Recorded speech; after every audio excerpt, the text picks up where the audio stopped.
Mangal Maitri students, today we are going to start chapter 3rd, Gopal and the Hilsa fish from your book Honeycomb. Students, this lesson is a comic visualization of the story of a king who challenged his witty courtier Gopal to bring Hilsa fish to the court. And Gopal successfully completed the challenge in the funniest way possible. The beginning of the story tells about the season in which Hilsa fish were available. Hilsa is the name of a fish. Everyone was talking about Hilsa fish. Even the fishermen were the happiest as they could earn better with this immense treasure. Students, इस story की जो beginning है, इस story की शुरुआत में एक season के बारे में बताया जा रहा है जिसमें हिल्सा फिश बहुत भारी मात्रा में अवेलेबल होती है। मार्केट में हिल्सा फिश छाई हुई है। हर कोई जिसको देखो हिल्सा फिश के बारे में ही बातें कर रहा है, चाहे घर हो, मार्केट हो, शॉप हो या फिर राजा का दरबार। जहाँ देखिए वहाँ पर लोग केवल और केवल हिल्सा फिश के बारे में ही बातें कर रहे हैं। इन दिनों फिशरमैन भी बहुत खुश हैं क्योंकि उन्हें पता है कि इतनी भारी मात्रा में हिल्सा फिश के अवेलेबल होने से उनको इस बार बहुत भारी अर्निंग भी होने वाली है। So students, let's come to the chapter Gopal and the hilsa fish.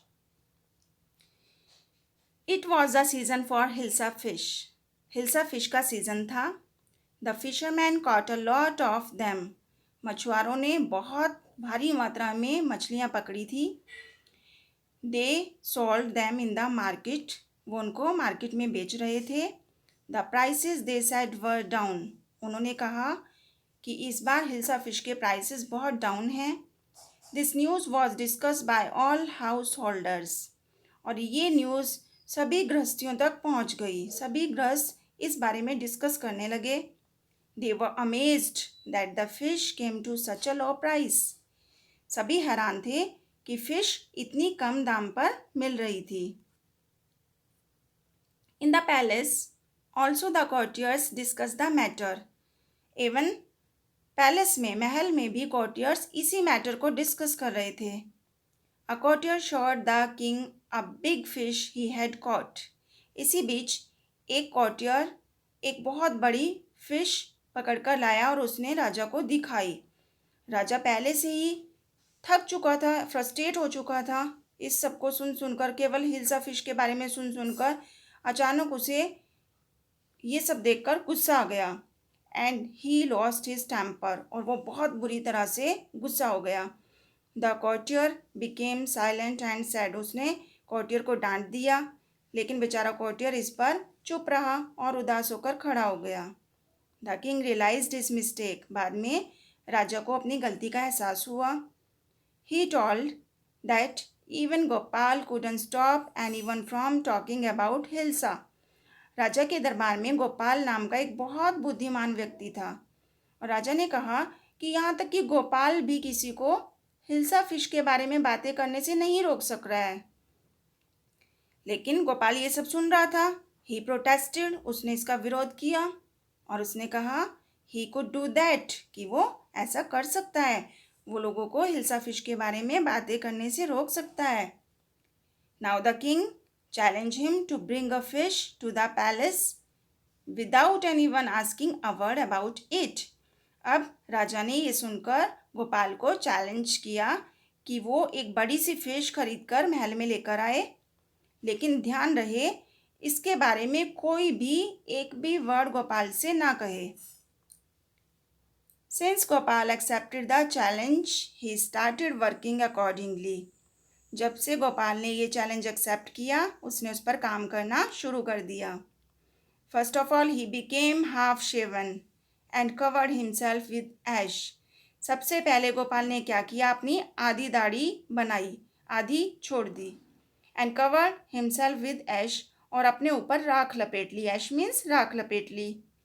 When his wife asked him the reason about this peculiar look?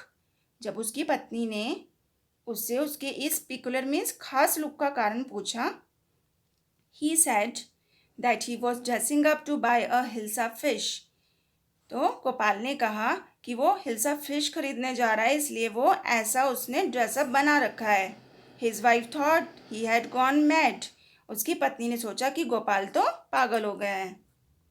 Gopal bought the hilsa and started walking towards the palace.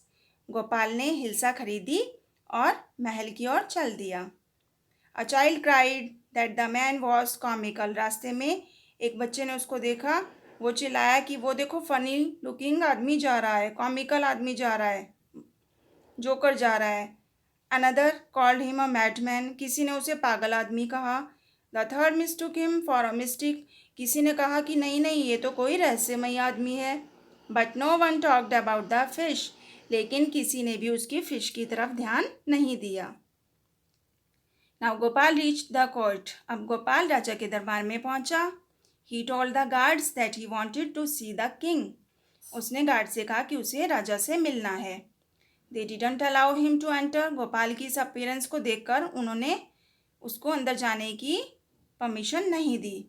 Gopal began dancing and crying loudly. Gopal ने एक plan सोचा. उसने अचानक से तेज से चिल्लाना और dance करना शुरू कर दिया. They reported the matter to the king. अब गार्ड्स ने जाकर राजा को सारी बात बताई. The king order to bring him to the court. राजा ने आज्ञा दी कि उसको अंदर दरबार में लाया जाए. Gopal introduced himself before the king. Gopal को राजा के सामने लाया गया और उसने अपने आप को किंग के सामने इंट्रोड्यूस करवाया अपने आप को कि मैं गोपाल हूँ. The king asked him why he was dressed up in that fashion. अब किंग ने उससे कारण पूछा कि उसने ऐसा ड्रेसअप क्यों बना रखा है, अपना इतना अजीबोगरीब अपना ड्रेसअप क्यों किया हुआ है.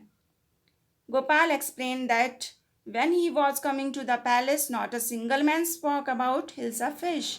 गोपाल ने एक्सप्लेन किया कि महाराज when he was coming to the palace, जब वो महल में आ रहा था, एक भी आदमी ने उससे हिल्सा फिश के बारे में नहीं पूछा.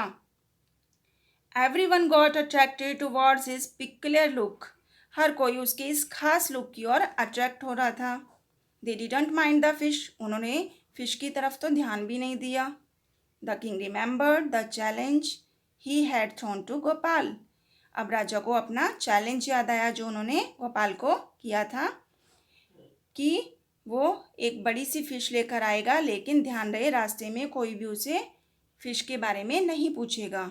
Now he congratulated Gopal on his achieving the impossible. अब किंग ने गोपाल को इम्पॉसिबल कार्य की अचीवमेंट के लिए कॉन्ग्रेचुलेट किया, ऐसे काम के लिए जो इम्पॉसिबल था लेकिन गोपाल ने पॉसिबल करके दिखा दिया. उसके लिए राजा ने उसको कॉन्ग्रेचुलेट किया. So students, this is the chapter Gopal and the hilsa fish. We may learn from this lesson is that nothing is impossible in the world. Smart people will make smart decisions, and that's the most important factor in how things turn out good for you. Smart people can achieve anything in the world with his or her intelligence. Thank you. Have a nice day.